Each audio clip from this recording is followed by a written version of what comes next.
Depending on calculation, always know where they're going and go there. They start with the ideal of desire, of being the parish beadle, and they succeed in being the parish beadle and no more.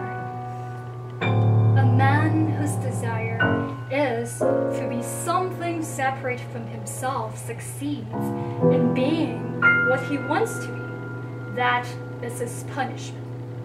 Those who want a mask have to wear it. But with the dynamic forces of life, it is different. People who desire self-realization never know where they're going. They can't know. To recognize that the soul of a man is unknowable, is the ultimate achievement of wisdom. The final mystery is oneself. When one has weighed the sun in the balance and measured the steps of the moon and mapped out 7 heavens, there still remains oneself. He can calculate the orbit of his own soul.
zanies of sorrow.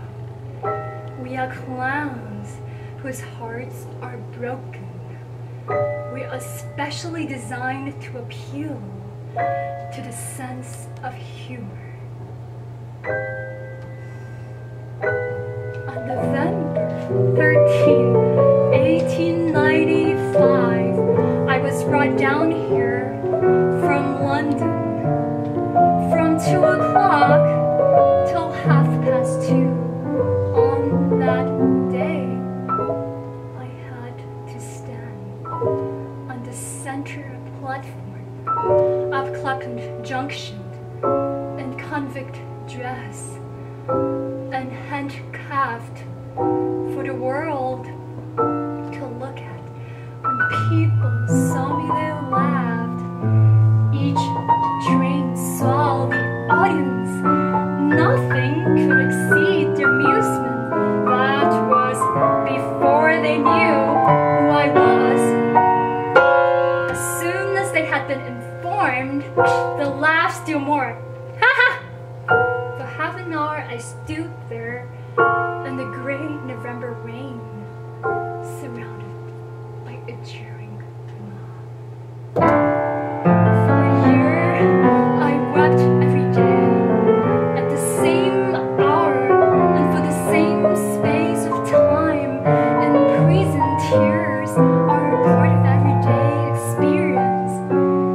A day in prison on which one does not weep is a day on which one's heart is hard, not a day on which one's heart is happy.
Does not help me. I am a born antinomian. I'm one of those who are made for exceptions, not for laws.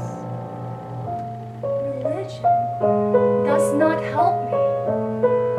The faith that others give to what is unseen, I give to what one can touch and look at. Reason does not help me. It tells me that the laws under which I am convicted and the system under which I have suffered are wrong and unjust. But somehow I have got to make both of these things just and right. To me, I have got to make everything that has happened happened to me. Good for me. The blind bath, the loathsome food, the hard ropes, the harsh odors, the dreadful dress, the mixed sorrow, grotesque to look at. The silence, the solitude, the shame. Each and all of these things I had to transform into a spiritual experience. There is not a single degradation of the body which I must not try and make into a spiritualizing of the soul.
By seasons, we can only record its moods and chronicle their return.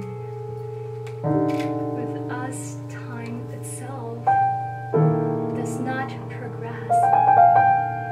It revolves. It seems to circle round one center of pain. For us, there is only one season,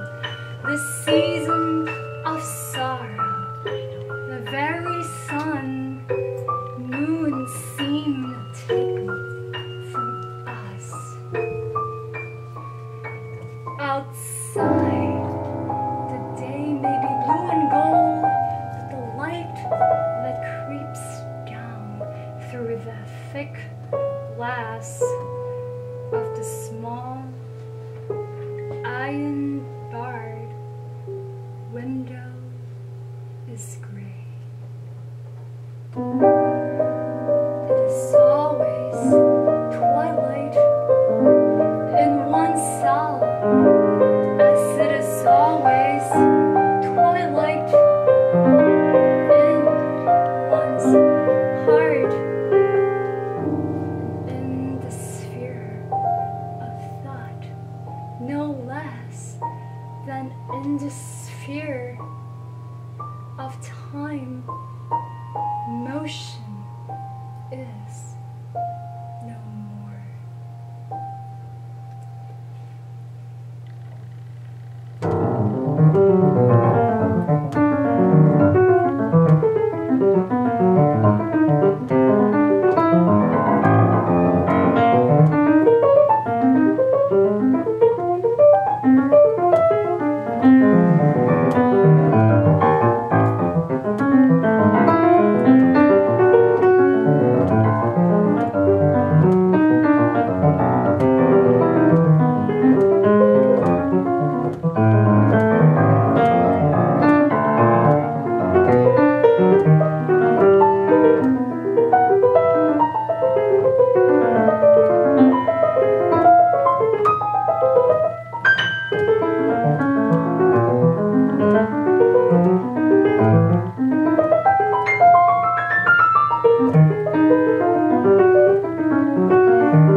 There is no event but sorrow, have to measure time by throes of pain.